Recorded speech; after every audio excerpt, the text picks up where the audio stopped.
ये भी कहा जा रहा है कि पाकिस्तान के जो फील्ड मार्शल है उनसे जो है वो जेडी वेंस और ईरानियन फॉरेन मिनिस्टर की फोन पे बात हुई है। ईरान लड़ाई हार चुका है। ये किसी नुकसान के चलते बोला है नहीं। खबर आ रही है आयतुल्लाह खवानी कोमा में, आयतुल्लाह खवानी नहीं, माफी चाहता हूं, मुश्तबा खवानी कोमा में है। यूएई ने भारत से ऐसी मदद मांगी जिसे देना भारत के लिए आसान नहीं है और मना करना उससे भी ज्यादा मुश्किल है। क्या जयशंकर साहब ने ईरान के, कतर के, बहरीन के, यूएई के और अमेरिका के जो अपने काउंटर पार्ट्स हैं उनसे उनकी बहुत विशेष चर्चा हुई। आज का या कल डोनाल्ड ट्रंप ने बोला है 4 घंटे लगेंगे मुल्क के तुम्हारे सारे ब्रिज और सारे पावर ग्रिड काम करने। कंट्री है, इस तरीके की भाषा ईरान के लिए उपयोग में लाना इसको अनएक्सेप्टेबल ही माना जाएगा।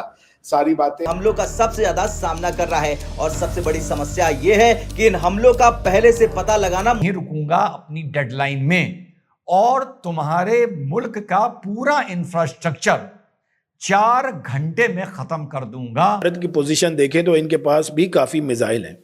आर्मी टेक्नोलॉजी की एक रिपोर्ट के मुताबिक भारत ने हाल ही में प्राले मिसाइल और पिनाका रॉकेट सिस्टम का तजुर्बा किया है। इंटेलिजेंस और रडार नेटवर्क पर निर्भर थे, लेकिन रिपोर्ट के मुताबिक लंबे संघर्ष में इन नेटवर्क को नुकसान हुआ है। नमस्कार दोस्तों, पाकिस्तान को पूरी उम्मीद थी कि वो मीडिएटर बन जाएगा इस ईरान वॉर में और बहुत ज़्यादा फ़ायदा उसे मिल जाएगा, लेकिन क्योंकि सभी जो देश हैं, खासकर ईरान जो है वो बिल्कुल भी तैयार नहीं है पाकिस्तान को मीडिएटर बनाने के लिए, और भारत की तरफ ये दोनों ही ग्रुप देख रहे हैं, ईरान हो या अमेरिका हो या मिडिल ईस्ट की कंट्रीज़ हों।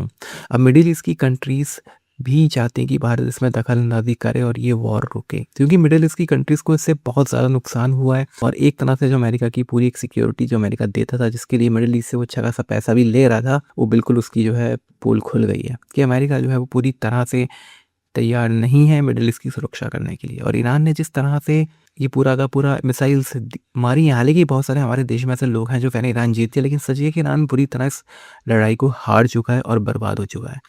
जो भी ईरान कर सकता था कर चुका है। अब ये लड़ाई बिल्कुल अपने अंतिम चरण में है और हम देखेंगे कि बहुत जल्दी सीज़ फायर हो जाएगा और जो प्रॉब्लम हो रही है स्टेट ऑफ हॉर्मुज़ में वो भी सॉल्व हो जाएगी। आप इस सबके बारे में क्या सोचते हैं कमेंट बॉक्स में ज़रूर लिखिएगा। वीडियो अच्छा लगे तो लाइक करें, शेयर करें, चैनल को सब्सक्राइब करना ना भूलें और बेल का आइकन प्रेस करें लेटेस्ट नोटिफिकेशन के लिए। आइए आगे बढ़ते हैं इस वीडियो में।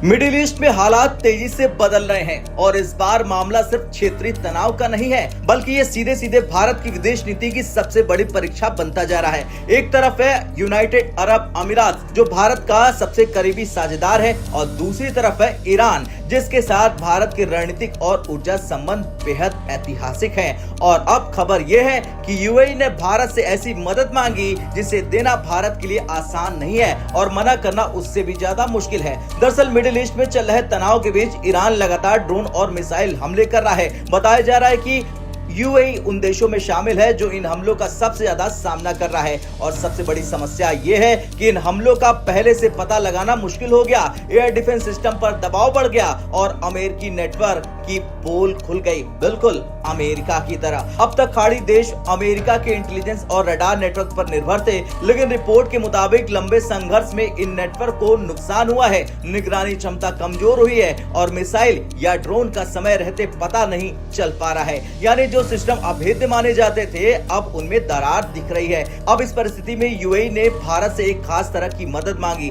रियल टाइम इंटेलिजेंस डेटा, यानी ईरान की गतिविधियों पर नजर, मिसाइल लॉन्च की जानकारी, ड्रोन मूवमेंट का ट्रैक। और ये कोई सामान्य मदद नहीं है, ये सीधे सीधे सुरक्षा और युद्ध रणनीति से जुड़ा मामला है। ऐसे में सवाल उठता है भारत क्यों सोच में पड़ गया, क्योंकि अगर भारत यूएई की मदद करता है तो ईरान नाराज हो सकता है, तेल और गैस की सप्लाई प्रभावित हो सकती है, भारतीय जहाजों को मिलने वाली मंजूरी में दिक्कत आ सकती है और अगर भारत मदद करता है तो यूएई के साथ संबंध कमजोर हो सकते हैं, वहां रहने वाले लाखों भारतीय प्रभावित हो सकते हैं। ईरान सिर्फ एक देश नहीं बल्कि भारत की ऊर्जा सुरक्षा का बड़ा स्तंभ है। तेल और गैस सप्लाई, चाबहार पोर्ट जैसे प्रोजेक्ट, मध्य एशिया तक पहुंच, अगर संबंध बिगड़ते हैं तो इसका असर सीधे भारत की अर्थव्यवस्था पर पड़ेगा। दूसरी तरफ है यूएई जहां 35 लाख से ज्यादा भारतीय काम करते हैं। हर साल अरबों डॉलर का रेमिटेंस भारत भेजते हैं। यानी यूएई सिर्फ एक पार्टनर नहीं बल्कि भारत की आर्थिक लाइफलाइन में भी अहम भूमिका निभाता है। अब इस पूरे मामले में सबसे बड़ा ट्विस्ट यह है कि ईरान की तरफ से अप्रत्यक्ष चेतावनी। बताया जा रहा है कि अगर भारत खुलकर यूएई का साथ देता है तो ईरान भारत की डिहाइफनेशन नीति को खत्म मान सकता है।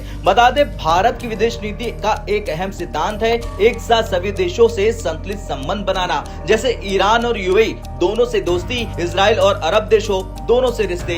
इस नीति की वजह से भारत ने वर्षों तक संतुलन बनाए रखा, लेकिन अब यूएई की मांग, ईरान का दबाव इस संतुलन को तोड़ने की स्थिति में ले आए हैं। इस पूरे संकट का असर सिर्फ यूएई तक सीमित नहीं है, सऊदी अरबिया, कतर जैसे देशों की सुरक्षा भी खतरे में है।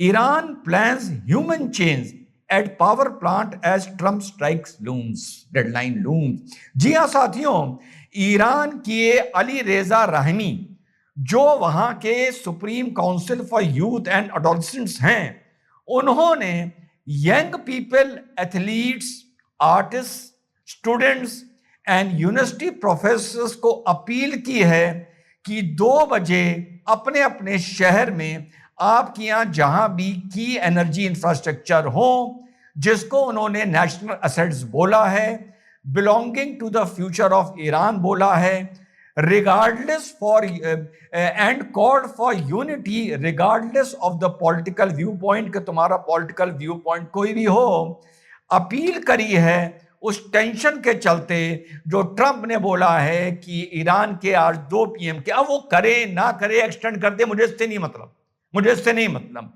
तो आप लोग चेन बनाकर पावर प्लांट्स और सेंसिटिव लोकेशंस को जाकर शील्ड करिए, including sensitive sites, nuclear facilities, in bid to complicate और डिस्करेज मिलिट्री स्ट्राइक्स।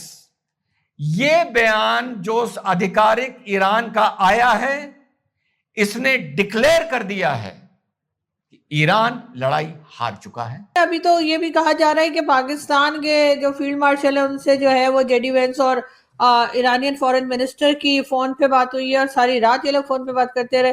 तो बात वही की जा रही है कि किसी तरीके से सीज फायर की तरफ लाया जाए। तो क्या सीज फायर हो पाएगा? देखिए आरजू जी, अब मुझे ये आसिम मुनीर और जेडी वांस की बातचीत के विषय में पता नहीं है, लेकिन मुझे ये पता है कि आज जयशंकर साहब ने ईरान के, कतर के, बहरीन के, यूएई के और अमेरिका के जो अपने काउंटर पार्ट्स हैं उनसे उनकी बहुत विशेष चर्चा हुई है। और देखिए, जिस तरफ ये जा रहा है वहां जाना नहीं चाहिए।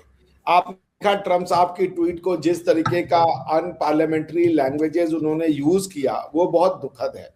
ईरान एक सिविलाइजेशनल कंट्री है, इस तरीके की भाषा ईरान के लिए उपयोग में लाना इसको अनएक्सेप्टेबल ही माना जाएगा। सारी बातें और चैट आजाद कर लीजिएगा। तो पॉइंट मेरा ये है आरजू जी कि इस तरीके से जो होने जा रहा है, कल उन्होंने कहा हम पावर सेंटर टारगेट करेंगे। सेंटर टारगेट का मतलब हॉस्पिटल बंद, पावर स्कूल बंद, इंटरनेट बंद। ये बच्चे होंगे, बहुत सारे लोग इलाज करवा रहे होंगे, उनकी अपनी जो है चिकित्सा चल रही होगी। ये सब चीजें ठीक नहीं है। मेरी ईश्वर से यही कामना है कि ये ना हो। मेरी ईश्वर से कामना है डील हो जाए। ईरान को भी अब सेंस में आना चाहिए, हो गया, आपने अपनी शक्ति दिखा ली। आप मार भी किसको रहे हो? अपने ही लोगों को मारो। जितनी दुश्मनी आपने ली है पिछले 1-2 महीने में यूएई से, और क्या मिडिल ईस्ट में आपकी रिस्पेक्ट रहेगी अब कभी? एक बहुत बड़ा डैमेज क्रिएट हो गया ना। अगर मान लीजिए शत्रुता थी उसको और बढ़ गई तो उसको